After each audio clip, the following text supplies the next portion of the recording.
جدید خلاصۃ القرآن پارہ نمبر 6، ظالم کی مذمت۔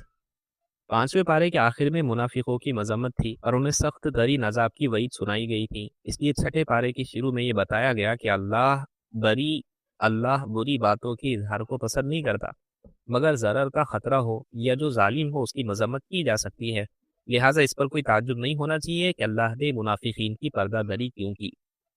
اس کے علاوہ جو اہم مضامین اس پارے میں مذکور ہے وہ درج ذیل ہے۔ نمبر 1، یہود کے جرائم۔ منافقین کی مذمت کے بعد یہود کے جرائم کا تذکرہ ہے، اس لیے کہ کفر و ضلال میں وہ بھی منافقین کے بھائی تھے۔ ان کے جرائم میں سے ایک جرم یہ بھی ہے کہ انہوں نے حضرت مسیح علیہ السلام کو قتل کرنے کا ارادہ کیا، لیکن اللہ نے ان کی حفاظت فرمائی اور انہیں باعزت طریقے سے آسمانوں پر اٹھا لیا۔ 158 نمبر کی آیت۔ نمبر 2، عقیدہ تثلیث۔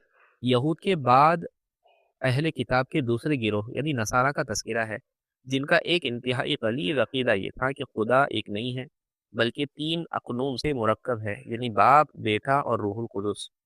نصارہ کو سمجھایا گیا کہ تم اپنے دین میں غلو نہ کرو اور حضرت عیسیٰ علیہ السلام کو ان کے اصل مقام سے نہ ہٹاؤ، ان کے اصل مقام سے نہ بڑھاؤ، اور یہ مت کہو کہ خدا 3 ہے۔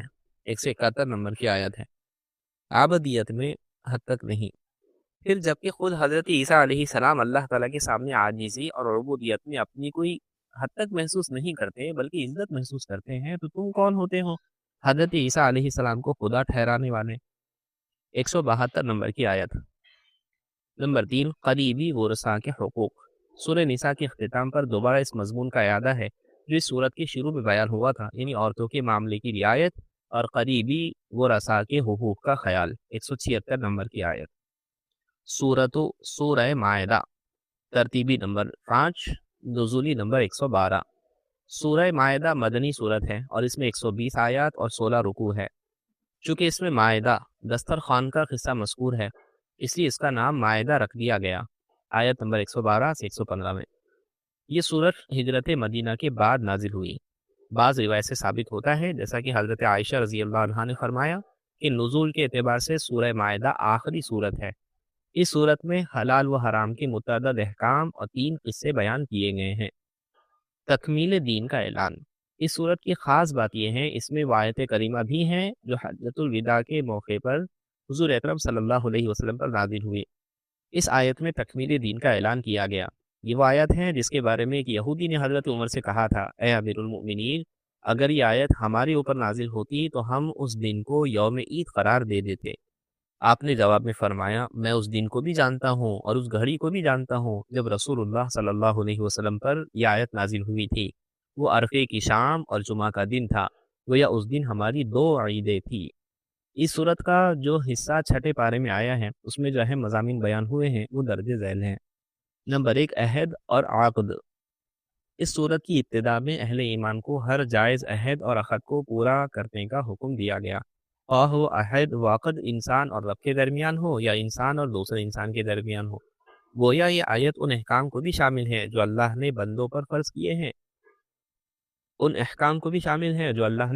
فرض کیے ہیں اور بیع و شراء، شرکت، اجارہ، نکاح اور قسم جیسے تمام عقود کو بھی شامل ہیں، اور اس سے یہ بھی ظاہر ہوتا ہے کہ اسلام نے عقود اور عہود کو کتنی اہمیت دی ہے۔ نمبر 2، اعلان حرمت۔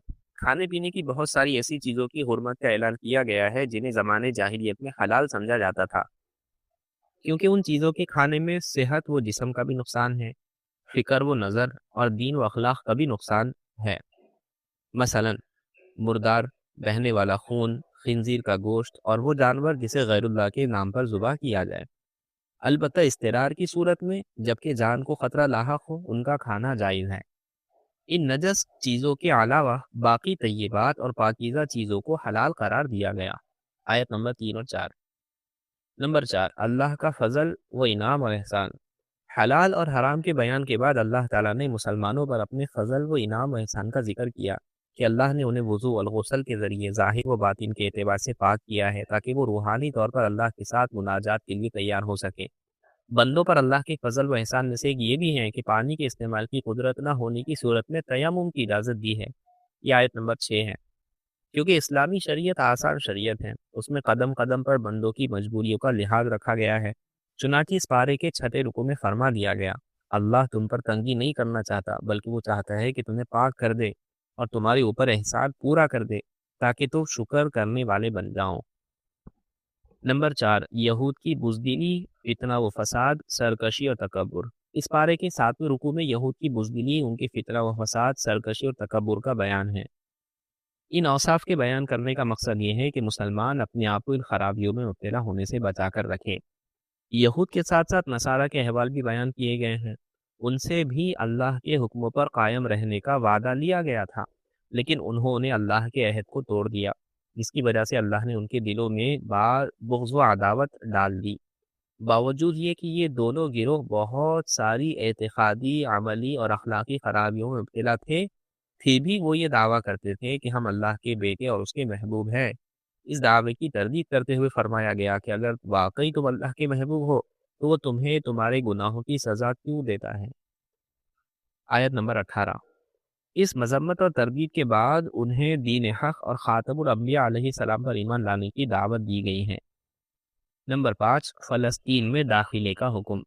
8ویں رکوع میں یہ بتایا گیا کہ حضرت موسیٰ علیہ السلام نے پہلے یہود کو اللہ کے احسان یاد کرنے کا حکم دیا، پھر انہیں ارض مقدس فلسطین میں داخل ہونے کی ترغیب دی، لیکن ان بدبختوں نے اس ترغیب کے جواب میں موسیٰ علیہ السلام کا مذاق اڑانا شروع کر دیا اور کہا، اے موسیٰ علیہ السلام، ہم تو اس ملک میں ہرگز داخل نہیں ہوں گے جب تک کہ وہاں سے عمالقہ نہیں نکل جاتے، لہٰذا تم اور تمہارے رب جا کر لڑو، ہم تو یہاں بیٹھے ہوئے ہیں۔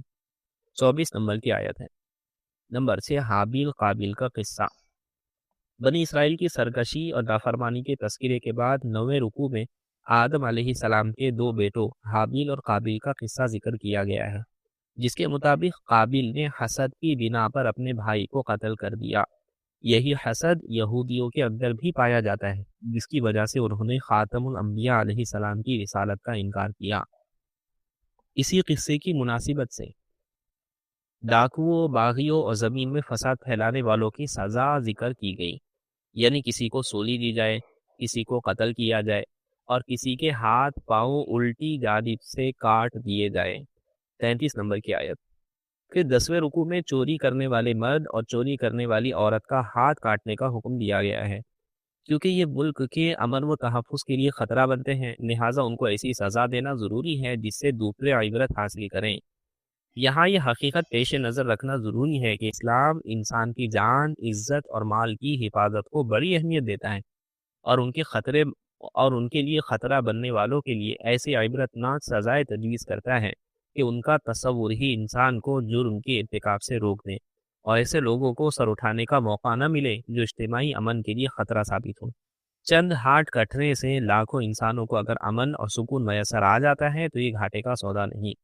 آج کی دنیا جو کہ جرائم کی کثرت کی وجہ سے جہنم کا نمونہ بن چکی ہے، چیخ چیخ کر اسلامی قوانین اور حدود کے نفاذ کی دعوت دے رہی ہے۔ نمبر 8، فسادیوں کا تذکرہ۔ ڈاکہ زنی، چوری اور فساد کے احکام بیان کرنے کے بعد فسادیوں کے 2 بڑے گروہ کا تذکرہ ہے، یعنی منافقین اور یہود۔ پہلے گروہ کا ذکر اختصار کے ساتھ ہے، دوسرے گروہ کا ذکر تفصیلی ہے۔ فرمایا گیا، منافقین کا کفر۔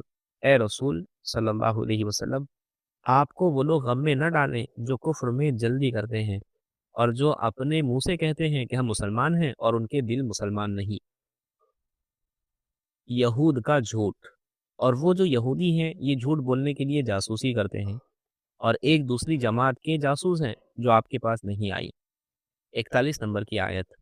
یہود کے ساتھ ساتھ نصارہ کی گمراہی کا بھی بیان ہے اور بتلایا گیا کہ ان کو تورات اور انجیل دی گئی تھی، لیکن انہوں نے ان کتابوں کے مطابق اپنے فیصلے نہ کیے۔ نمبر 9، قرآن کا تذکرہ۔ توریت اور انجیل کے ذکر کے بعد قرآن کا تذکرہ ہے، جو کہ ہدایت اور گمراہی میں فرق کرنے والا ہے اور یہی کتابوں کا مخاطب ہے۔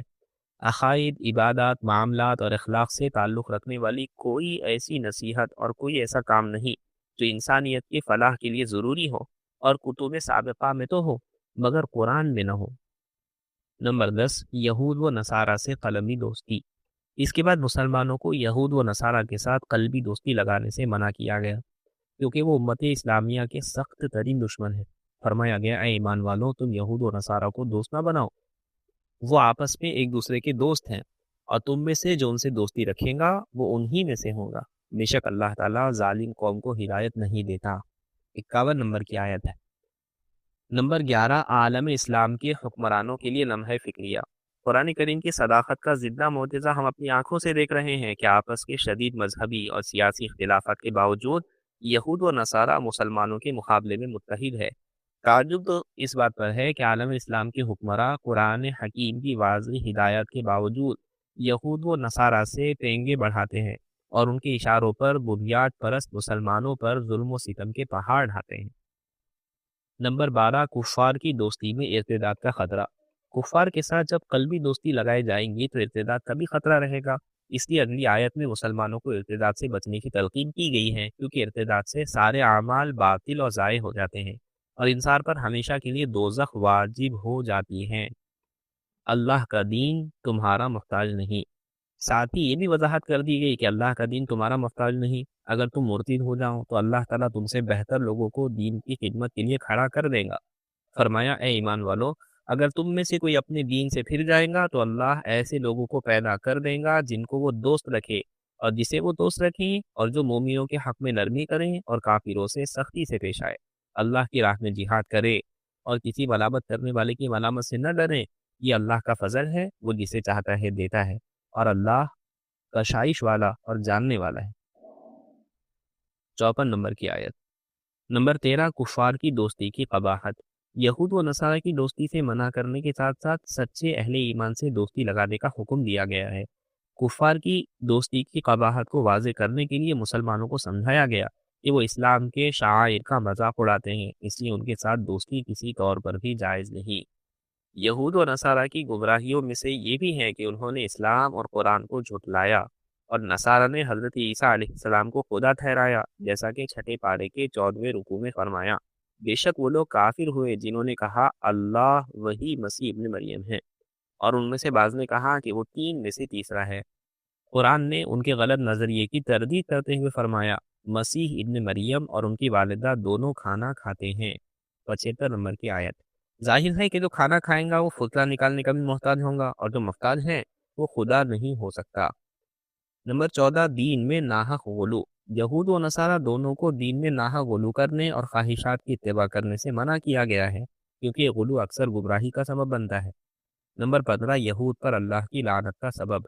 چھٹے پارے کے آخری رکوع میں یہود پر اللہ کی لعنت کا سبب بتایا گیا، وہ یہ کہ وہ اللہ کی نافرمانی کرتے تھے اور حد سے تجاوز کر جاتے تھے اور ایک دوسرے کو برے کاموں سے منع نہیں کرتے تھے۔ یہ سبب ذکر کر کے اصل میں امت اسلامیہ کو سمجھایا گیا کہ وہ امر بالمعروف اور نہی عن المنکر کرتے رہیں، وگرنہ ان پر بھی ویسے ہی اللہ کی لعنت ہو سکتی ہے جیسا کہ بنی اسرائیل پر لعنت ہوئی۔ اور یہ بات خود نبی کریم صلی اللہ علیہ وسلم نے ایک روایت میں ارشاد فرمائی ہے۔ ترمذی میں ہے، آپ صلی اللہ علیہ وسلم نے فرمایا، جب بنی اسرائیل معاصی میں مبتلا ہوئے تو ان کے علماء نے انہیں منع کیا، مگر وہ باز نہ آئیں تو ان کے علماء ان کی مجلسوں میں بیٹھتے رہیں اور ان کے ساتھ کھاتے پیتے بھی رہیں، چنانچہ اللہ نے ان سب کے دلوں کو ایک جیسا کر دیا۔ داؤد اور عیسیٰ بن مریم علیہ السلام کی زبانی لعنت۔ اور داؤد علیہ السلام اور عیسیٰ بن مریم علیہ السلام کی زبان سے ان پر لعنت فرمائی، یہ اس لیے کہ وہ نافرمانی کرتے تھے اور حد سے تجاوز کر جاتے تھے۔ رسول اکرم صلی اللہ علیہ وسلم پہلے ٹیک لگائے ہوئے تھے، مگر یہ فرماتے ہوئے سیدھے ہو کر بیٹھ گئے، اور آپ صلی اللہ علیہ وسلم نے فرمایا، اس ذات کی قسم جس کے قبضے میں میری جان ہے، نہ تمہارا ایمان کامل ہو سکتا ہے اور نہ ہی تم اللہ کے عذاب سے نجات پا سکتے ہو جب تک کہ تم لوگوں کو حق کی دعوت نہ دو اور حق قبول کرنے پر آمادہ نہ کرو اور انہیں ظلم اور معاصی سے منع نہ کرو۔ نمبر 16، مسلمانوں کے سخت دشمن۔ آخری آیت پہ بتایا گیا کہ مسلمانوں کے سب سے سخت دشمن یہود اور مشرکین ہیں، اور قرآن کے دعوے پر یہود کی پوری تاریخ گواہ ہے۔ البتہ جو واقعی اور حقیقی نصارہ ہے وہ مسلمانوں کے لیے اپنے دلوں میں نرم گوشہ رکھتے ہیں۔ آج ہمیں جن نصارہ کا سامنا کرنا پڑ رہا ہے وہ حقیقت میں وہ نصارہ نہیں ہیں جو حضرت عیسیٰ علیہ السلام کی تعلیمات پر عمل کرنے والے ہیں۔ ان کی اکثریت تو فکر و عمل کے اعتبار سے یہود کے رنگ میں رنگی ہوئی ہے۔ بے شمار ایسے ہیں جو ملحد اور بے دین ہیں، صرف نام کے عیسائی ہے، باقی جو بچتے ہیں وہ مسخ شدہ عیسائیت پر عمل پیرا ہے، نصرانیت کہیں بھی نہیں ہے۔ یہاں پارہ نمبر 6 مکمل ہوا۔